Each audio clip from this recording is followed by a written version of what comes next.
જી નમસ્કાર, હું TR Jadav TR એજ્યુકેશનમાં ફરીથી એક નવા વિડીયોમાં તમારું સ્વાગત છે. મિત્રો, આ વિડીયોમાં વાત કરીશું જીએસઈસીએલ એટલે કે Gujarat state electricity corporation limited Gandhinagar દ્વારા એપ્રેન્ટિસની ભરતી 2025 માટે આવી છે, 25-26 માટે. તો તેમાં એપ્લિકેશન ફોર્મ ભરીને કઈ રીતે મોકલાવવું અથવા તો પોસ્ટ કઈ રીતે કરવું, તો એક ભાઈએ કોમેન્ટ કરી હતી કે તેના માટેનો સંપૂર્ણ વિડીયો બનાવો. તો ચાલો મિત્રો, તેના વિશે ચર્ચા કરીશું. અહીં તમે જોઈ શકો છો કોમેન્ટ. ફોર્મ પોસ્ટ કેવી રીતે લખીને મોકલું તેની સંપૂર્ણ માહિતીવાળો વિડીયો બનાવીને મોકલો. તો અહીં તમે જોઈ શકો છો Gujarat state electricity corporation limited Gandhinagar thermal power સ્ટેશનમાં જે એપ્રેન્ટિસ ભરતી 6 ઓગસ્ટ 2025ના રોજ જાહેર થઈ છે. તો તેના માટે અહીં તમે જોઈ શકો છો જે છેલ્લી તારીખ જે છે 30/8/2025 સુધીમાં પોસ્ટ મારફતે અથવા તો રૂબરૂ મોકલી આપવાનું રહેશે. જેમાં તમારે એનસીવીટી પાસ હોવું જોઈએ, જેમાં જે સ્કૂલ લિવિંગ સર્ટિફિકેટ છે, અનામત જગ્યા માટે ઉમેદવારી નોંધાવવા માગતા હોય તો જાતિ અંગેના પ્રમાણપત્ર, એસીબીસી એટલે કે ઓબીસીના નોન ક્રિમિલિયન પ્રમાણપત્ર, રજિસ્ટ્રેશન કર્યા બાદ તેની પ્રોફાઇલની પ્રિન્ટ આઉટ અને સાથે જોડેલા અરજી નમૂનાના વિગતો ભરી મુખ્ય ઇજનેર Shri Gujarat state electricity corporation Gandhinagar thermal power સ્ટેશને તારીખ 30/8/2025 સુધી પોસ્ટ કરવાનો રહેશે, અથવા તો તમે રૂબરૂ પણ મોકલાવી શકો છો. તો મિત્રો, અહીં જે છે અરજીનો નમૂનો છે, જે તમને અમારી જે ટેલિગ્રામ ચેનલ છે તેમાં પીડીએફ મોકલી દઈશું, જે તમે ડાઉનલોડ કરીને ફોર્મ ભરી શકશો. તો અહીં તમારે જે છે, અહીં તમે જોઈ શકો છો, અહીં તમારે નામ છે, સરનામું છે, ગામ, પોસ્ટ, તાલુકો, જિલ્લો, પિનકોડ, મોબાઈલ નંબર અને તારીખ. એના પછી અહીં તમે જોઈ શકો છો નાયબ મહાપ્રબંધક HR Gujarat state electricity corporation limited Gandhinagar thermal power station, તાલુકો, જિલ્લો ગાંધીનગર. એના પછી તમારે વિષયમાં લખવાનો આઈટીઆઈ જે ટ્રેડ તમે પાસ કર્યો છે, એપ્રેન્ટિસની તાલીમ ઉમેદવારી નોંધાવવા બાબત, એટલે કે અહીં તમારે ટ્રેડ લખવાનો છે.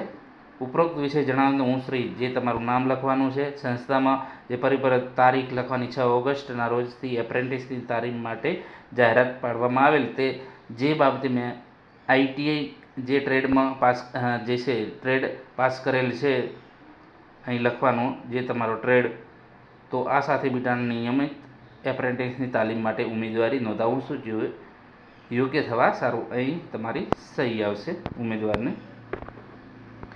પ્રમાણપત્રો કયા કયા મોકલવાના છે ઓનલાઈન, જે પરબીડિયું એક લઈ લેવાનું છે પોસ્ટ ઓફિસમાંથી અથવા તો સ્ટેશનરીમાંથી પણ તમને મળી જશે.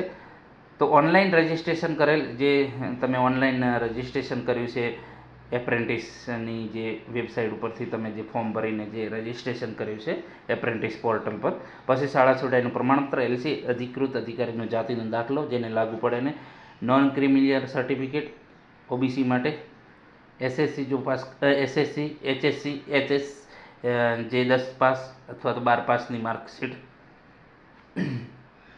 આઈટીઆઈ પાસ કર્યાનું પ્રમાણપત્ર, આઈટીઆઈની તમામ માર્કશીટ તથા ઓલ સેમેસ્ટરની ફાઇનલ માર્કશીટ, આધાર કાર્ડની નકલ અને બેંક ખાતાની નકલ, આટલી તમારે જે છે પ્રમાણપત્ર જોડીને મૂકવાનું છે. અને આ જે છે ફોર્મ, આ બીજું એપ્લિકેશન ફોર્મ છે. તમારો અહીં ફોટો લગાવવાનો છે, પછી પોર્ટલ રજિસ્ટ્રેશન નંબર, જે તમે એપ્રેન્ટિસ રજિસ્ટ્રેશન નંબર એ અંદર એન્ટર કરવાનો છે, ટ્રેડનું નામ, તાલીમાર્થીનું તમારું પૂરું નામ, પછી હાલનું સરનામું અહીં તમારે લખવાનું છે, મોબાઈલ નંબર તમારે અહીં તમારો નંબર અને બીજો તમારા ફાધરનો લખી દેવાનો અથવા તો ઘરના કોઈ પણ સભ્યનો લખી દેવાનો, જન્મ સ્થળ અને જન્મ તારીખ. એના પછી જો તમે અનુસૂચિત જનજાતિ કે અનુસૂચિત જાતિ કે જનજાતિ અથવા તો ઓબીસીમાં લાગુ પડતું હોય તો જિલ્લા ન્યાયાધીશ અથવા તો અન્ય સત્તાધિકારીનું પ્રમાણપત્ર રજૂ કરવું, જે તમને અનુસૂચિત જાતિ, અનુસૂચિત જનજાતિ, સામાજિક શૈક્ષણિક પછાત વર્ગ જે પણ લાગુ પડતો એ પ્રમાણે તમારે અહીં જે છે એસસી લાગુ પડે તો એસસીમાં રાઇટ કરવાનું છે, અનુસૂચિત જાતિ ઈડબ્લ્યુએસ જે પણ લાગુ પડતું એમાં તમારે ટિક કરવાનું છે. પછી શૈક્ષણિક લાયકાત, સંસ્થાનું નામ અને મેળવેલ ગુણની અહીં વિગતો દર્શાવે, એસએસસી ધોરણ, સંસ્થાનું નામ, બરાબર, પછી કુલ ગુણ, મેળવેલ ગુણ અને ટકાવારી, એ રીતે આઈટીઆઈ સંસ્થાનું નામ, કુલ ગુણ, મેળવેલ ગુણ અને ટકાવારી. પછી અનુભવ, કોઈ પણ કંપનીમાં કામ કર્યું હોય તો એનો અનુભવ લખવાનો, કોઈ એપ્રેન્ટિસ લીધેલી હોય તો એ પણ એની વિગતો દર્શાવવાની રહેશે અને અન્ય માહિતી. જે પછી અહીં નીચે તમારે ફોર્મ જે તમારે ઉમેદવારની સહી દર્શાવવાની રહેશે.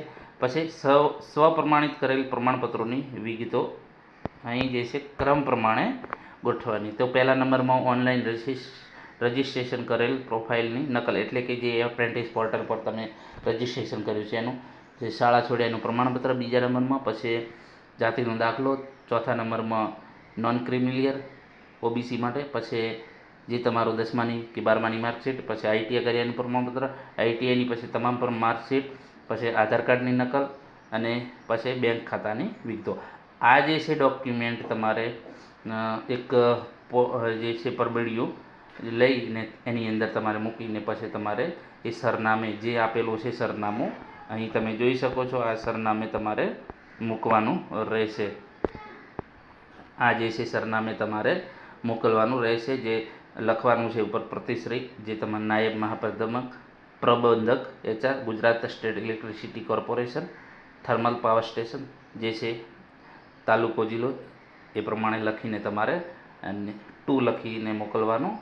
જે તમે પરબડિયું લો છો એમાં જે પ્રથમ પેજ ઉપર જે છે એમાં લખવાનું 2 અને નીચે લખવાનું ફ્રોમ, એટલે કે તમે મોકલનાર, અને 2 એટલે જેને તમે મોકલો છો એ, અને નીચે ફ્રોમ તો તમે મોકલનાર. આટલું લખીને તમારે પોસ્ટમાં અથવા તો કુરિયર દ્વારા પણ તમે મોકલી શકો છો,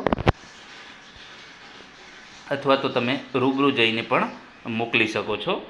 જે તમારે જે ફોર્મ જોઈતું હોય તો આપણે જે ટેલિગ્રામ ચેનલ છે એની અંદર તમને મળી જશે, જે તમે ડાઉનલોડ કરી ફોર્મ ભરીને તમે મોકલી શકશો. જો વિડીયો પસંદ આવે તો લાઇક, શેર અને મિત્રો ચેનલને સબસ્ક્રાઈબ કરવાનું ન ભૂલતા. Thank you for watching this video.